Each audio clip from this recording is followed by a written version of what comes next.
venons un peu loin. Et quand je prenais l'armée, il faut le dire, c'était un peu désarticulé. Donc, quand nous sommes venus, on a essayé de remettre les choses sur les rails.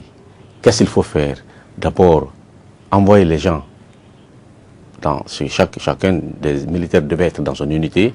Ensuite, chercher à diminuer au maximum le nombre de militaires à Conakry et démilitariser Conakry pour redonner à l'armée sa mission traditionnelle. Et pour l'instant, où nous en sommes? Il est question de se focaliser sur la restructuration de l'armée guinéenne parce que c'est ce qu'il faut prendre comme repère. C'est ce qui est notre repère, c'est ce qui est notre boussole. La restructuration de l'armée guinéenne, réforme et restructuration.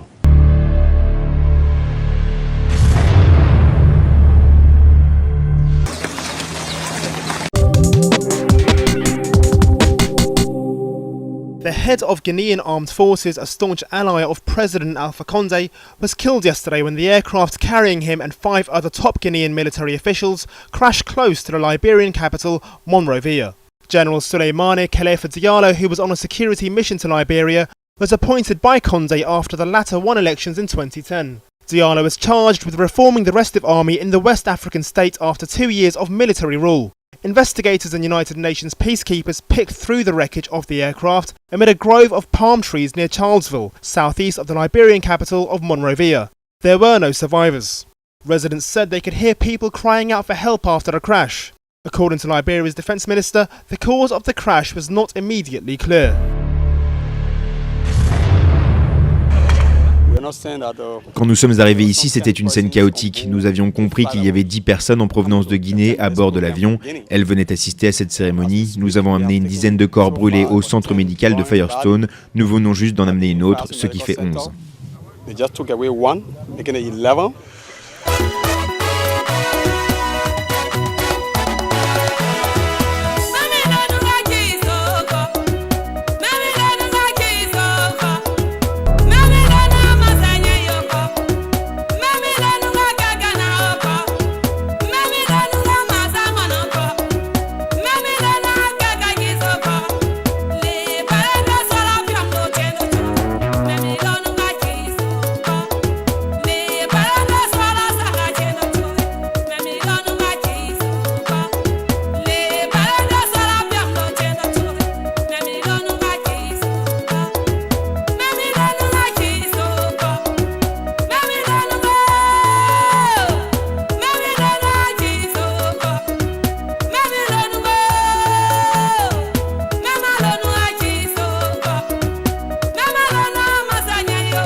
Il y a quelques années, plusieurs officiers de l'armée guinéenne trouvaient donc la mort dans le crash de l'avion qui les transportait au Libéria. Les autorités locales ont décidé de les immortaliser.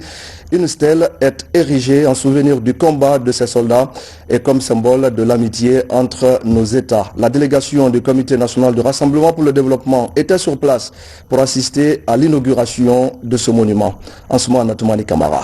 Alors qu'ils se rendaient sur invitation à Monrovia à la fête de l'armée libérienne, ces 11 membres de la délégation guinéenne sont morts dans un crash d'avion. 11 personnes, dont 5 membres de l'équipage et 6 militaires, à leur tête le chef d'état-major général des armées, général Souleymane Kelefa Diallo. 9 ans après, les autorités libériennes facilitent l'obtention du site de l'accident et l'édification d'une stèle en la mémoire de ces 11 militaires guinéens. Dans le souci d'immortaliser ces illustres disparus, notre ambassade et les cadres guinéens de la FIR de Rhodes, soutenus par leurs collègues des services libériens et lyonnais, avec l'aval des pays respectifs, ont initié la construction de cette stèle devant servir comme un lieu de recueillement dorénavant à tous les officiels guinéens et membres des familles en transit au Libéria. Il est bien de noter la contribution de la FIR. Cette institution qui appartient à nos 3 pays, la Guinée, le Libéria et la Sierra Leone, Nous saisissons cette occasion comme une autre opportunité et que nous, les frères et sœurs de la sous-région, nous pouvons encore nous rencontrer pour rendre hommage à nos morts. Et souligner encore une fois l'importance de nos relations, de notre coopération historique. Et notre peuple et le peuple guinéen seront et resteront toujours un. Aujourd'hui, nous saluons la mémoire de tous nos frères disparus et encore une fois, nous disons que nous resterons unis pendant que nous pleurons nos morts. En prélude à la commémoration de l'an 10 de ce crash d'avion, le président de la transition, colonel Mamadi Doumbouya, dépêche une délégation du CNRD pour procéder à l'inauguration de ce désormais lieu de recueillement à une cinquantaine de kilomètres de Monrovia. L'armée guinéenne est fière de son devoir panafricain, de son devoir patriotique accompli en République du Libéria. En 1971, en 1977, en 1990 et en 2013. La vie n'a pas de prix. Nous avons donné notre vie pour nos frères du Libéria. Entre nos peuples, c'est une dette de sang. Les circonstances politiques et événementielles ne doivent pas nous faire oublier les tributs lourds que la Guinée a payés pour cette patrie. L'histoire entre la Guinée et le Libéria est la base de la construction de l'organisation de l'unité africaine.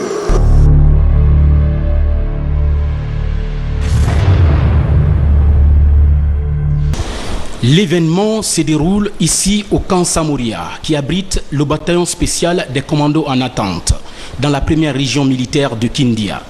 Au total, 144 soldats, un détachement de l'armée guinéenne avec toute la logistique nécessaire à l'image du désert. Tous prêts pour le Mali, dans le cadre de l'amissement. Ce mardi 5 février 2013, le président de la République arrive donc dans ce camp militaire du pays, où tous les honneurs lui ont été rendus. Objectif, procéder à la remise officielle du drapeau à la compagnie Nimba pour aller représenter dignement la Guinée dans la lutte de libération complète du Nord Mali.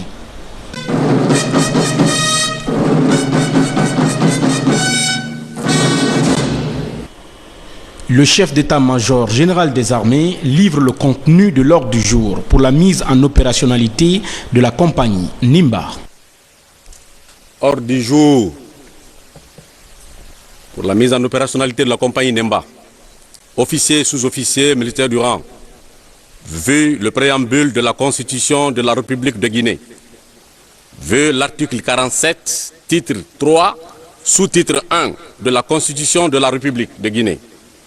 Il est décidé par le président de la République de Guinée, commandant en chef des forces armées guinéennes, de l'envoi au Mali d'un composant militaire dans le cadre de la MISMA.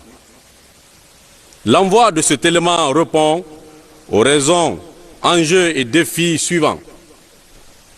Les relations historiques entre le Mali et la Guinée, le respect des engagements internationaux de la République de Guinée dans le cadre de la CEDEAO, de l'Union africaine et des Nations Unies. La résolution 2085 de l'ONU, d'une part, et les enjeux de cette guerre au Mali, d'autre part, liés à l'intégrité territoriale de la République du Mali, la lutte contre le terrorisme islamiste, la sécurité de la sous-région, en vue de relever les défis de la liberté, la démocratie, le droit de l'homme. Officiers, sous-officiers, militaires du rang.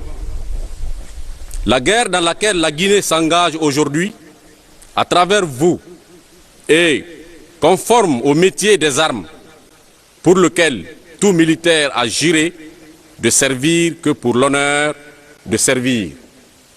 L'article 2, paragraphe 2 du statut général des militaires stipule.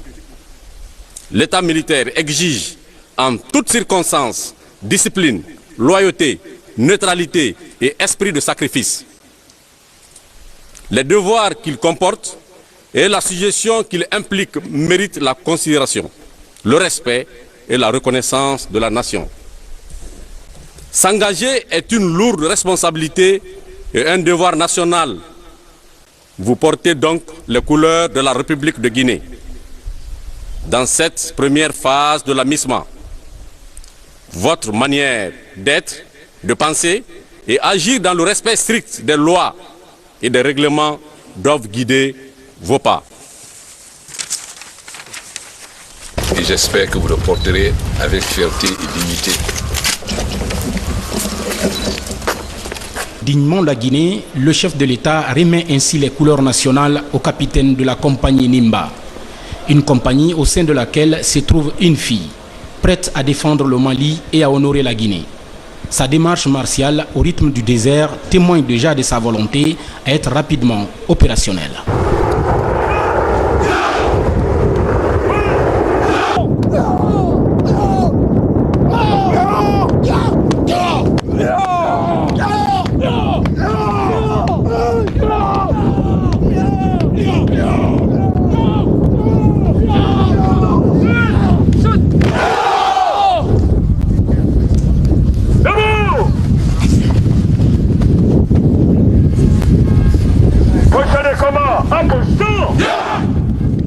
Horizontal, sur ta terre, on va ensemble.